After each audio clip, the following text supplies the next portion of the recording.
What's up, YouTube? In the previous video, we installed Texas. So Texas is completely installed, and now we want to start building our application. This is going to be the to-do app that you can see in the example apps, this repo right here.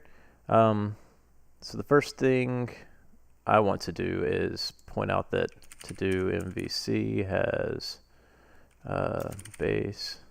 Let me see if I can find that real quick. Yeah, to do MVC app template. It has some HTML and CSS in there for us. This is what I used. However, JavaScript doesn't really care about HTML semantics. So like these are like just checkboxes in an input field. This is just a div. For Texas, we need valid HTML so that we can fall back to normal HTML, HTTP form requests whenever a WebSocket's not up. So I changed this to a button, changed this to a button. All these became buttons, so that we can fall back and it works without writing any JavaScript or whatever to send the data back to our server, even in the event that a WebSocket doesn't get completely initialized when we click. So I changed the CSS and HTML. There really shouldn't. Yeah, I don't think y'all are watching this video because you want to watch me write HTML and CSS. So I just went ahead and took care of that. We'll go ahead inside the library, and we'll pull out the CSS and HTML. So templates, you'll see that in Texas, templates are pure HTML, which is kind of cool. No code in them at all. So we'll copy that over, get inside our project, get inside the web directory, templates. Just go ahead and make a to-do template. So index.html.text. This will be our template, and we'll go ahead and set the syntax to look like HTML. That'll help us read it, hopefully.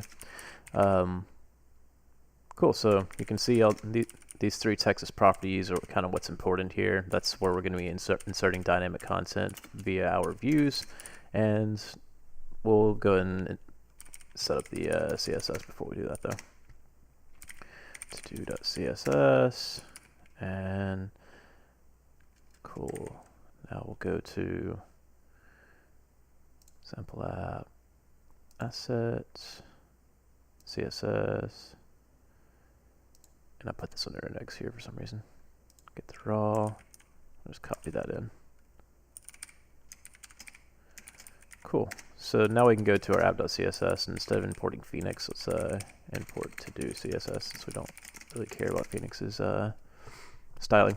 It is also important to know that this is this import right here. I think that's new to Phoenix 1.4, because Phoenix 1.4 uses Webpack, and I presume it has different dependencies. So we're importing the CSS like this here. I think 1.3 might like automatically put concatenate that CSS to app, maybe. I forget. But in Phoenix 1.4, you do have to make this import declaration. Okay, so we've got the HTML and CSS in because we didn't really care about that for the purpose of this tutorial. Let's start making that. So the first thing that a request is going to hit is our router. Our Texas plug is going to insert a UUID to authenticate that client. And let's say instead of going to page controller, let's go to to-do controller, because that's what we're wanting to make, right? Got our template here. Now we will need to make a controller, because after the router, the first thing the router is going to do is it's going to point towards a controller. So let's make our to-do controller, and we'll pull up our page just to copy and paste from it. So we got the to-do controller up. In the installation video, you'll recall that I imported Texas controller. That gives us access to this function right here, Texas render. Texas render takes 3 arguments. The third argument needs to be a keyword list. What I like to do is actually just declare a data function inside my view that we're going to create. So now I need to create this view that will give us this data that will let our templating engine know how to render out the dynamic stuff. So we'll go to view, to do view, and we'll just copy from page view, decrease the typos, right? And apparently I forgot to put EX on this, so now it's this. Page view, and get rid of that. This is, wait, I forget which is which. All right, so this is our to-do view. So let's change this. And that data function that we were calling right here with connection, we'll make that. And so the data structure that it expects here, like I said, is a keyword list with Texas needs to be the key, and then the value is expected to be a map of key values where the key is the name of the function and the value is the function call itself. So those map to our properties. We'll go to our template to do and set syntax equal HTML. We'll go in here and we'll look for our Texas properties. Since I've already manipulated this HTML from the base that the to-do MVC gave us. Actually, I guess yeah, I'll go ahead and show you the static stuff here in a second. But you'll see these properties. So we've got to-do list, list count, and filters as denoted by these HTML5 attributes. So we'll set up those functions. To-do list, we're not going to use the connection, but we do need to pass it for Texas. And the next one was list count. And then finally filters. So those are our three pieces of dynamic content. Texas expects us to return some AST.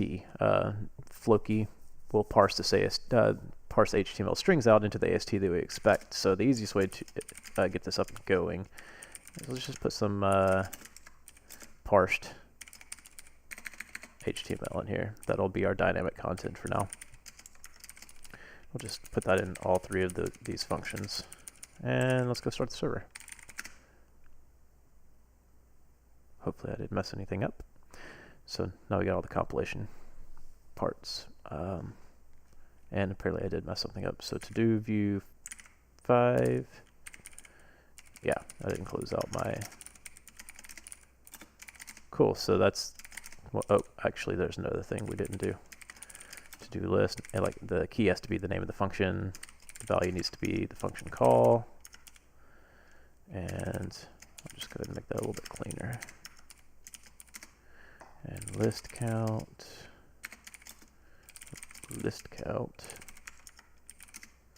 and finally filters. Great. So let's try that.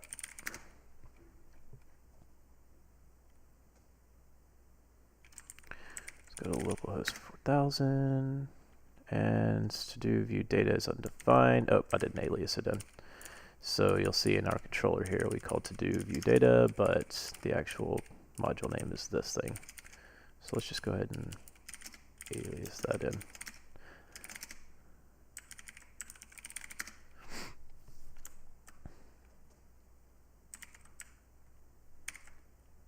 Cool. So we got some static content up. This part of the tutorial will kind of stop there. This is just kind of getting the bones set up for a single static request. We'll do dynamic stuff in the next tutorial, and it'll be another short video. So I'm going to go and stop the video here.